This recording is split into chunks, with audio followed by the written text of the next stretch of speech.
It was nighttime, and I had just gone through an unexpected and intense experience with a man I barely knew.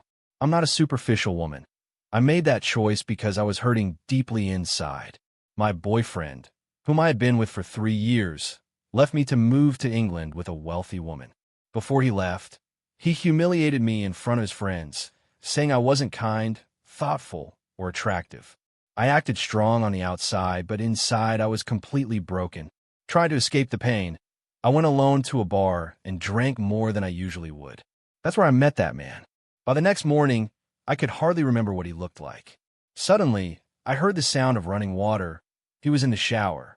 I slowly opened my eyes and realized I was in a luxurious hotel room. The morning sunlight spread across the sheets, and my shoes were scattered on the floor. I adjusted the covers and noticed my body felt slightly sore, probably from how intense the night had been. When I tried to move, I felt a bit of discomfort. I closed my eyes, and fragments of the night came rushing back, bringing a wave of strong emotions. Pressing my hand to my forehead, I tried to make sense of the blurred memories filling my mind. I felt confused and regretful. That man had come so close to me, and although I didn't want to admit it, the moment had been intense. Still, this wasn't the time to dwell on it. I had never been in a situation like this with a stranger, and I didn't know how to react. I decided the best thing to do was leave before he came out. I quickly got dressed, grabbed my purse, and quietly headed for the door. But just as I was about to leave, the bathroom door opened. A strikingly handsome man stepped out. He had thick golden hair and a face that could draw anyone in. Through his slightly open bathrobe, I could see his athletic build. My heart began to race, and my emotions spiraled. He was far more attractive than my ex. Suddenly, flashes from the night before returned, his passionate embraces, his intense kisses. Just thinking about it made my cheeks burn. I shook my head, trying to push those thoughts away, but I couldn't calm myself. Unlike me, he seemed completely composed. When I looked up, I noticed he was scanning me from head to toe, as if judging me. The slight curve of his lips showed a hint of disdain. Why was he looking at me like that? He walked over to the bed and picked up his wallet. Inside, there was a thick stack of cash. What was he trying to imply? Was he planning to pay me for what had happened? As if I were just someone to be bought. I felt deeply insulted. Without hesitating, I decided to respond. I took the $150 I had in my purse and threw it onto the bed before he could offer anything. Crossing my arms, I spoke calmly, though it was forced. Even though you're handsome, last night wasn't as unforgettable as you think. This is what you're worth to me. I said it to hide the fact that I didn't have much money. What did you say? He asked angrily. There was no turning back now. No matter how embarrassed I felt, I had to keep up the act. To make it more convincing, I walked closer and lightly patted his shoulder. Maybe you should improve a little, I said seriously. Once you gain more experience, you might be able to charge more. After that, I turned and hurried out of the room as fast as I could. As I ran, I heard him shouting angrily behind me. I had clearly made him furious. I didn't dare slow down. If he tried to stop me, I knew I wouldn't be able to handle it. Luckily, he didn't follow. Once I was outside the hotel, I was still shaking. I placed a hand on my chest, relieved that I had managed to leave so quickly. I didn't want anything to do with that man again. I didn't know his name or where he lived, and that gave me some comfort. After having breakfast, I decided to go to the office. On the way, I received a call from my mother, Carla. Sweetheart, today is your Uncle Marcos' 60th birthday. We're celebrating with a dinner at the hotel with Raphael. You have to come, my mother said. No, Mom. I don't want to go, I replied. I knew that if I went, I would have to see my father and my stepmother. Even though I was already an adult, I still couldn't forgive my father for betraying both me and my mother. Your Uncle Marcos and Aunt Paula have always treated you so well, my mom insisted. They were the ones who asked me to invite you. I knew she was right. My uncle and aunt had always supported me, especially when my father left us. I was still under 10 years old at the time. Without them, life for my mother and me would have been much harder. After thinking for a moment, I finally said, Fine, I'll go. Please don't cause any trouble when you see your father, my mother pleaded. Don't worry. Neither of us will make a scene, I assured her before ending the call. After hanging up, memories came rushing back, especially the moment when my mother had knelt in front of my father, begging him not to leave us. She had been willing to tolerate his betrayal just so we could keep our home. But my father wasn't satisfied. In the end, he divorced her and took all our money, leaving us with nothing and nowhere to go. Since then, only my mother and I truly knew how much we had suffered. When I arrived at the office, I tried to push those painful memories aside. I had made it just in time. As I reached my desk, my coworker Diana approached me with a smile. "Hey, honey," she said, "didn't you break up with your boyfriend? You look kind of down." Diana and I had always gotten along well, and I knew she didn't mean any harm. "Last night, I spent $150 on someone to keep me company and help me forget my broken heart," I said. "Only that much," Diana teased, pursing her lips. A man that cheap can't be very impressive. I knew she was joking. We always talked like that. Anyone overhearing us might think we were very bold, but in reality, we were quite conservative. Even if I told her I had been with someone, she would probably assume I was joking. So I didn't explain further and just laughed. "By the way," Diana added, changing the subject, "I heard the company has a new boss." "I'm just an assistant," I replied. "It doesn't really matter to me who the new boss is." "But listen," she continued excitedly, "I heard he's the heir to the Whitmore Group. His father is a high-ranking government official, and his mother is the president of the headquarters. And apparently, he's young and handsome. All the women here are dying to see if the rumors are true." "He sounds completely out of our league," I said calmly. "I doubt any of us would even get close to someone like that." At that moment, my supervisor Fernando approached us. "The new boss is officially taking over," he said seriously. "Everyone above department manager level must attend the introduction meeting in the conference room." I picked up my notebook and pen and followed him. Diana winked at me, silently asking me to take a picture of the new boss. But when I walked into the conference room, it was already packed. Since I was only an assistant, I sat quietly in a corner. Honestly, I wasn't interested in the new boss at all. My thoughts were still stuck on the man from that morning. I remember the look on his face when I threw the $150 at him, and I couldn't help but smile. Looking back, maybe I had gone too far, but he had looked at me with such disdain and taken out his wallet as if he were going to pay me. I had simply responded in kind. Suddenly, the sound of applause pulled me out of my thoughts. A handsome man in a black suit walked into the room, surrounded by several people. I stared at his face for a few seconds, unable to believe what I was seeing. Why was he here? I rubbed my eyes, thinking something was wrong with my vision. But when I looked again, the truth hit me. The new boss was the same man I had spent the night with. My heart started pounding. The only thought in my mind was, what am I going to do now? As he stepped into the room, surrounded by directors and managers, everything inside me froze. Even the air felt heavy. I had taken comfort in not knowing his name or where he lived, but now he was right in front of me. My new boss. I tried to make myself as small as possible in my seat, lowering my shoulders and keeping my eyes fixed on my notebook, pretending to take notes. But inside, I was overwhelmed. Memories from the night before came rushing back. Not just the closeness, but the exact moment I had thrown the money on the bed, trying to protect my pride after feeling humiliated. How was I supposed to face him now? Then something completely unexpected happened. "Good morning, everyone," he said. His voice was steady and confident, the same voice I had heard just hours ago, but now it carried authority and control. "It's an honor to be here. I look forward to working with all of you and helping this company grow even further." The room filled with applause. I clapped slowly, still in shock. He spoke as if nothing had happened, as if I were just another employee, as if we had never shared that night, as if I had never thrown money at him. He scanned the room, offering polite nods and smiles. My heart raced when his gaze passed over me. For a brief moment, our eyes met. I held my breath, but what I saw surprised me even more. Nothing. No anger. No mockery. Not even recognition. Just a calm, professional nod.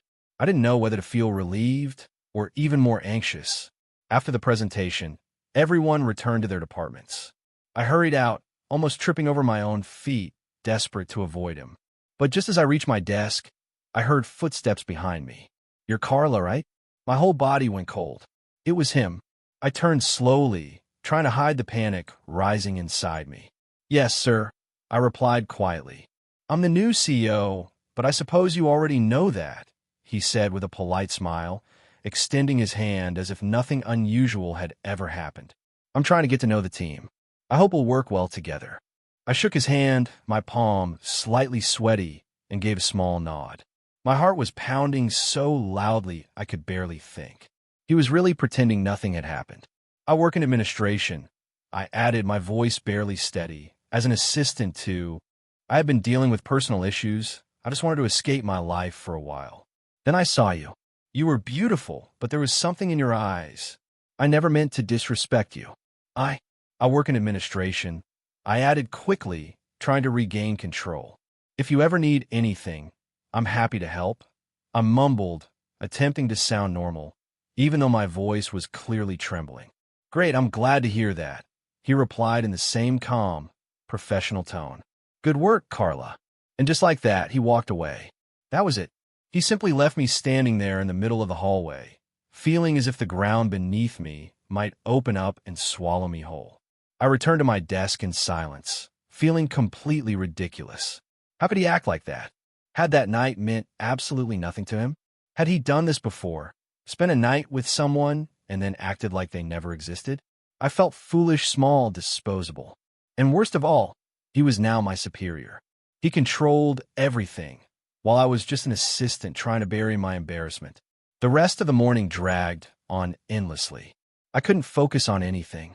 Every sound of footsteps in the hallway made me flinch, afraid he might appear again.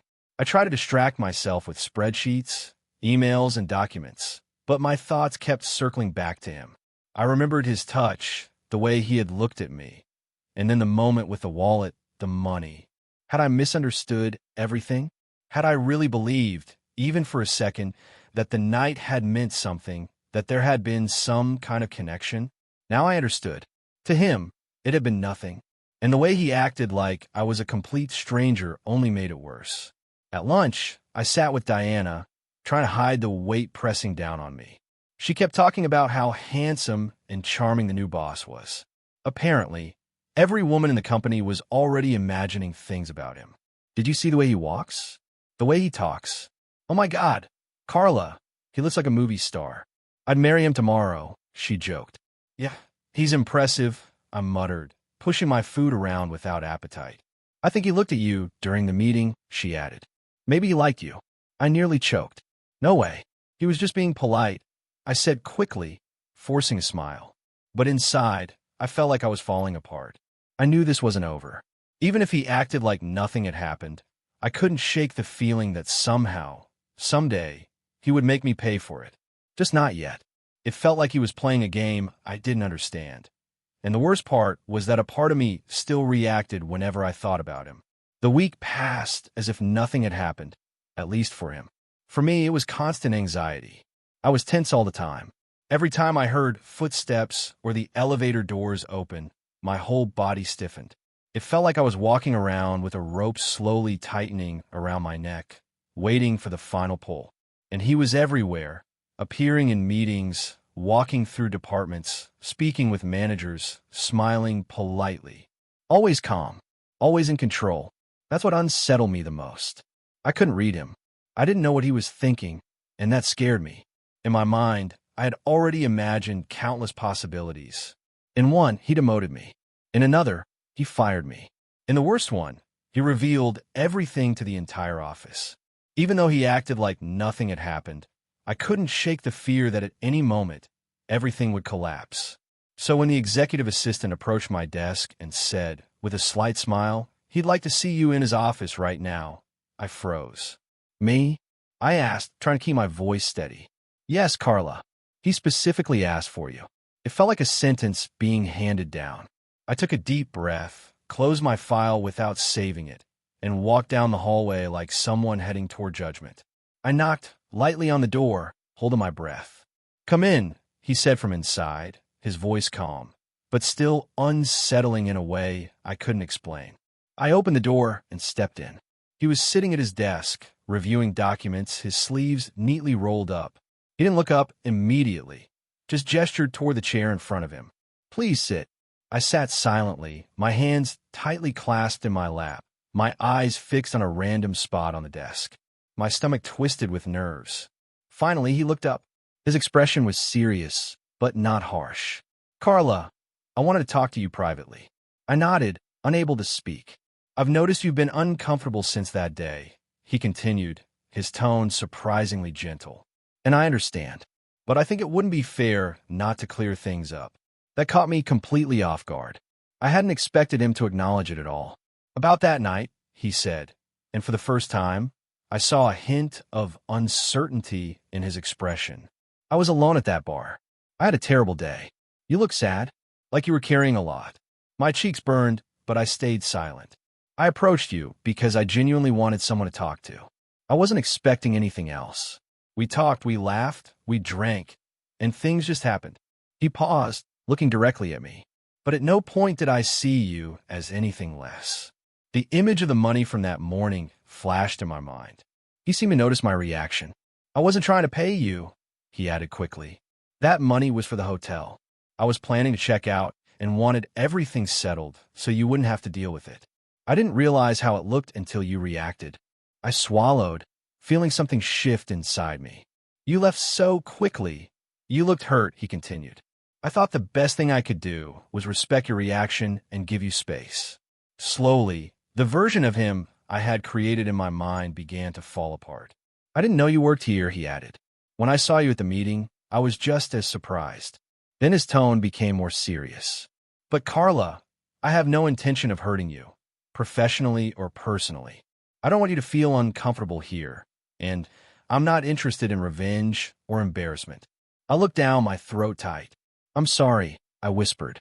"I thought you were judging me, that you saw me as someone cheap. I was embarrassed, and I thought you might try to get back at me." He let out a quiet breath. "I understand," he said, "and I don't blame you for thinking that. But now you know the truth. I just want us to work together with respect, without tension." I nodded slowly, still trying to process everything. "I won't bring it up again unless you want to," he added. "As far as I'm concerned, that's in the past." "Thank you," I said softly. "And I'm sorry again." He gave a small, genuine smile. "It's okay. Sometimes we just need to understand each other. Have a good afternoon." "You too, sir," I replied as I stood up. While I walked out of his office, the hallway didn't feel as suffocating anymore. I was still confused, still unsure, but something inside me had shifted. Maybe he wasn't the person I had imagined. And maybe the real issue wasn't him, but everything I hadn't yet forgiven in myself. After that conversation, things slowly began to change, not just between us, but within me. At first, it was subtle. Maybe he looked at me differently, or maybe I was finally seeing him clearly. I kept telling myself it was nothing, that he was just being professional, but the truth was more complicated. He started stopping by my desk more often. Sometimes it was about work, sometimes just to say something small that made me smile. I began to notice how easy it was to talk to him, how comfortable I felt, and that scared me. I found myself listening for his footsteps in the hallway. And when he didn't come by, I noticed that too, and I hated that I noticed. I tried to stay grounded, reminding myself of everything that had happened. But it became harder as he kept showing, through small actions, that he wasn't who I thought he was. He wasn't distant. He wasn't cold. He was attentive. One Thursday afternoon, while I was standing by the printer, he walked up beside me holding a cup of coffee. "You get so focused when you work," he said. "It almost makes me hesitate to interrupt." I smiled, slightly embarrassed. "It's the only way I survive here." "You do more than survive," he replied. "You keep things running. Your manager speaks very highly of you." "Have you been asking about me?" I teased. He shrugged casually. "I like to know who actually gets things done." I laughed, and then suddenly he said it. "Are you free tomorrow night?" I froze. For a moment, I just stared at him. Before I could respond, he continued, "Nothing fancy, just dinner. I'll cook. Some wine, good conversation. No pressure. And if it gets awkward, you can always escape through the window." "Do you invite all your assistants to dinner?" I asked, half joking, half testing him. "Only the ones who raise their eyebrows like that," he replied. I laughed, even though my stomach twisted with nerves. Against all logic, I said yes. "Fine, but if the food is bad, I'm telling everyone in the building."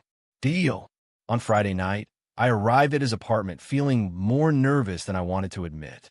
He opened the door wearing an apron, his sleeves rolled up, the kitchen filled with delicious aromas. He looked normal, real, nothing like the image of a distant CEO I had imagined. Dinner turned out to be surprisingly perfect. We laughed, talked about books, movies, even childhood memories. He told me how much he disliked formal galas, how they made him feel like he was pretending to be someone else. I told him how much I hated being called strong, as if it were a compliment, when in reality, it often meant no one bothered to check if I was actually okay. He listened, truly listened. No interruptions, no judgment. He didn't try to kiss me. Instead, he simply held my hand across the table. That small gesture shook me more than anything else ever had. And then it hit me like a sudden jolt. The dinner. Not this one, the one tomorrow. My Uncle Marcos's birthday. The family dinner I couldn't avoid. I pulled my hand back instinctively. He noticed immediately. What's wrong? I shook my head. Nothing. I just remembered something I have to do, something I can't avoid. I set my wine glass down. A family dinner. My uncle is turning 60. My mom insisted I go. That doesn't sound too bad, he said gently. It is when you know my family, I replied with a strained laugh. My father will be there, and his wife. His expression shifted slightly, just enough to show he was paying close attention. I looked away. He left us when I was a child. Took everything. My mother and I had nothing. No money, no home. He didn't care. And now he walks around like he's some perfect father. He stayed quiet, letting me speak. My Aunt Paula and Uncle Marcos were the only ones who helped us. They really want me there, so I'm going. But I hate it. I hate pretending everything is fine. He leaned in slightly. You're stronger than you think. Not really, I whispered. Yes, really. You're going even though you don't want to. That says a lot. It wasn't just what he said, it was how he said it. For the first time in a long time, I felt seen, heard, understood, and that scared me more than anything. He didn't pressure me to stay. He simply walked me to the door and gave me a soft, genuine hug. No hidden intentions, just warmth. But inside me, everything was shifting. I was starting to fall for him. Truly fall. And the next day, I would have to face the part of my past I had tried so hard to bury. I didn't know if what was growing between us would survive that. I wasn't even sure I would. The next morning, I woke up with that familiar weight in my chest. Today was the family dinner, the one I had promised my mother I would attend, the one I had been dreading since she first mentioned it. I kept telling myself I was ready, that I could handle it. But every time I imagined walking into that hotel ballroom and seeing my father, acting like everything was perfect, it felt like stepping back into a nightmare I had never truly escaped. I tried to distract myself, pacing around my apartment, changing outfits multiple times, curling, and then straightening my hair again. Nothing helped. Then my phone lit up with a voice message from him. Hey, Carla, I've been thinking about it, and I don't want you to go through this alone. If you're okay with it, I'd like to come with you. No pressure, no labels. You don't even have to introduce me as anything more than a friend. I just want to be there for you. If you want to leave early, we leave. I'll follow your lead. I stared at the screen, my heart racing.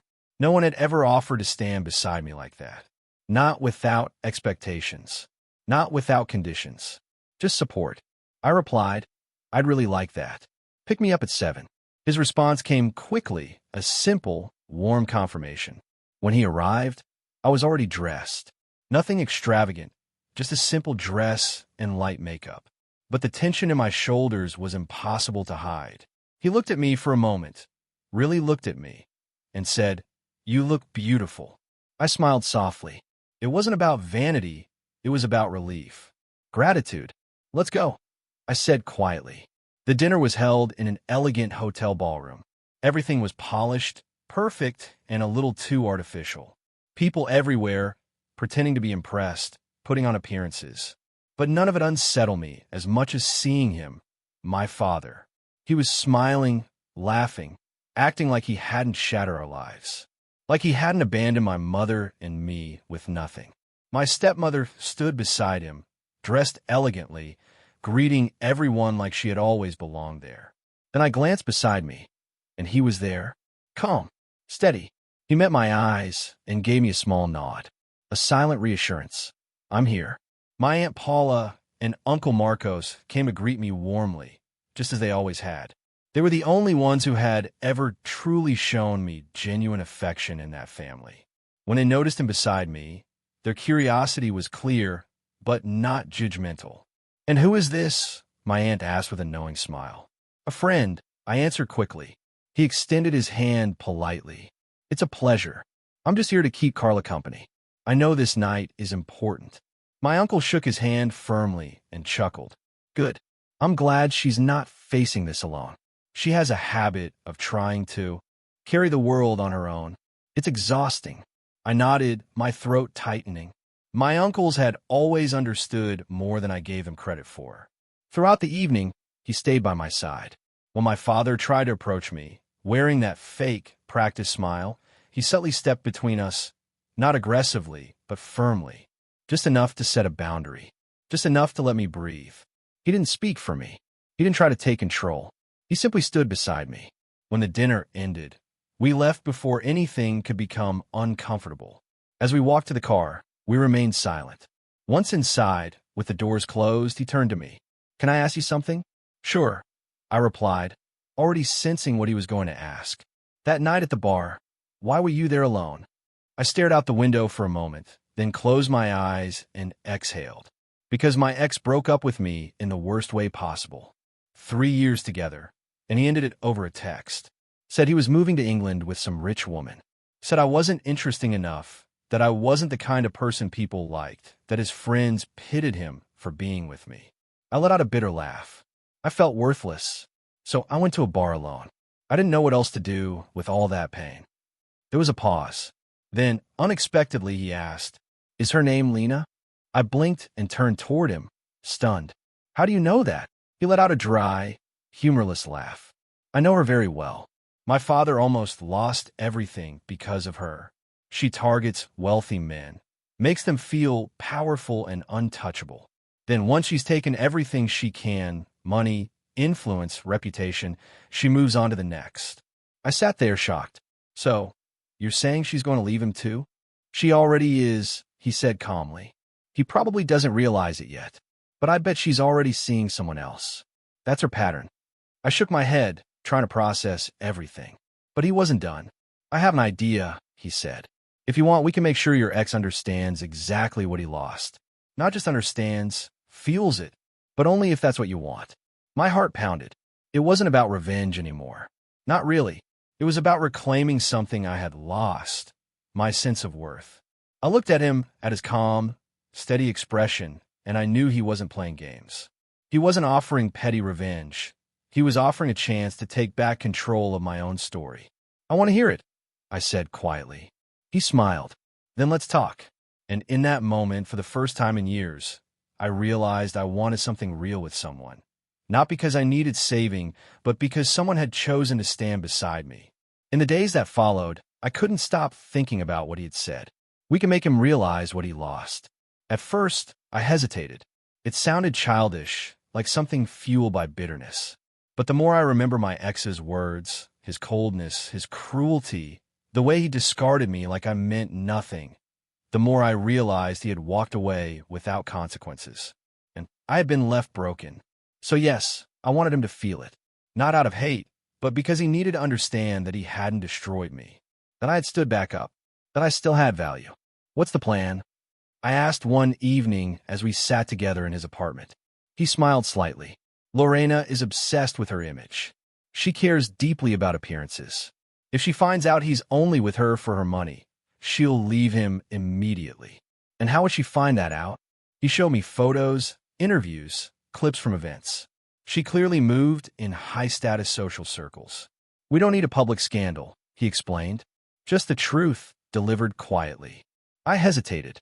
I actually still have a voice note from when he said being with her was a financial upgrade. He nodded. "Perfect. Leave the rest to me." Within 48 hours, he had created a discreet fake account, something believable like a mutual acquaintance. The message was simple, polite, just a warning. Then came the recording, clear, undeniable. And then silence. 3 days later, my ex messaged me. What did you do? Lorena blocked me everywhere. She dumped me. Someone sent her a recording saying I'm a gold digger. Was that you? I stared at the message for a long moment before replying. I just showed her who you really are. He tried calling twice. I didn't answer. 2 days later, he showed up outside my building. He looked terrible, pale, unkempt, stripped of all the confidence he once had. You ruined my life, he said, his voice shaking. No, I replied calmly. You ruined mine. I just showed you the truth. Then I closed the door. What followed wasn't satisfaction, it was peace. Not because of what happened to him, but because of what had changed in me. I began to see him, the man who had stood beside me all this time, in a different light. Not because of what he did to my ex, but because of how he treated me. He never rushed me, never pressured me. He respected my silences, my wounds. He gave me space to exist as I was. And in that space, I began to heal. One evening, as we stood side by side washing dishes, he looked at me with that familiar calm expression. Can I ask you something? As long as it's not about who's cleaning the floors next, I joked. He laughed softly. I want to be with you, he said. Officially, no confusion. I want you to be my girlfriend, Carla. I froze, not from fear, but from something deeper. Hope. Are you sure? I asked quietly. I've been sure since the day you threw $150 at me, he replied with a crooked smile. I laughed, hiding my face in embarrassment. Don't remind me. He disappeared for a moment, then returned holding a small box. I wanted to give this back. Inside were $150, neatly folded, and a small handwritten note. You're worth far more than this, but I still owe you. I laughed, but my eyes filled with emotion. It wasn't about the money. It was about what it represented. I'll take the money, I said with a smile, and I'll be your girlfriend. He pulled me into a warm embrace. And for the first time in a long time, there was no fear, no tension, no pretending, just peace. I realized something then. Real love doesn't always begin like a fairy tale. Sometimes it starts in chaos. But when it's real, you know. And for the first time in my life, I knew. I never expected to hear about my ex again. After everything, I assumed he'd disappear.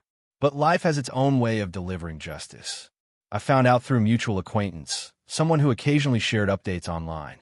The message was brief, but the irony made me smile. Did you see him? He's stuck in England. No money, no job, no way back. Karma. I clicked the link. It wasn't viral news, just a post in an expat group.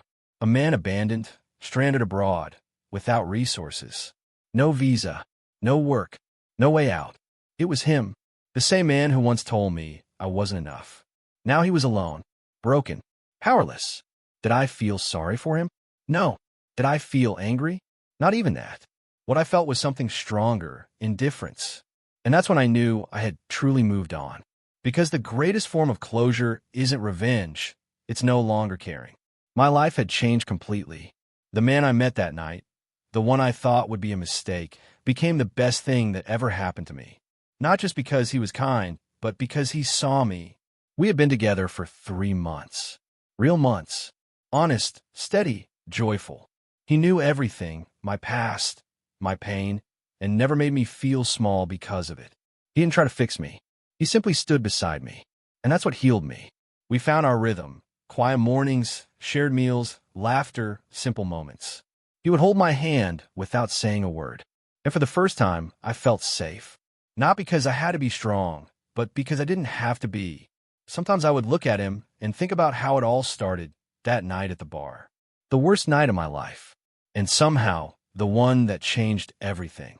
I had been broken, lost, and now I was whole. My relationship with my uncles grew stronger too. They welcomed him without hesitation. He's calm, my aunt said once, smiling. But you can tell he respects you. That's what matters. You deserve someone who doesn't make you carry everything alone, my uncle added.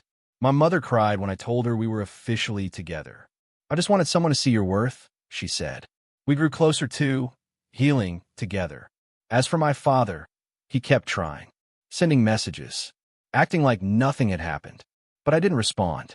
Not out of anger, just because I no longer needed to.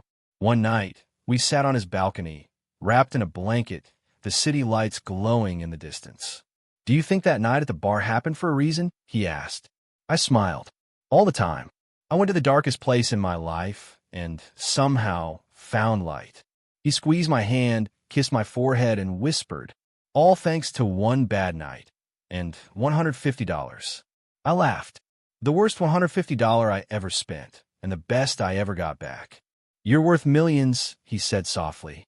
And in that quiet moment, I realized something simple but powerful. I survived.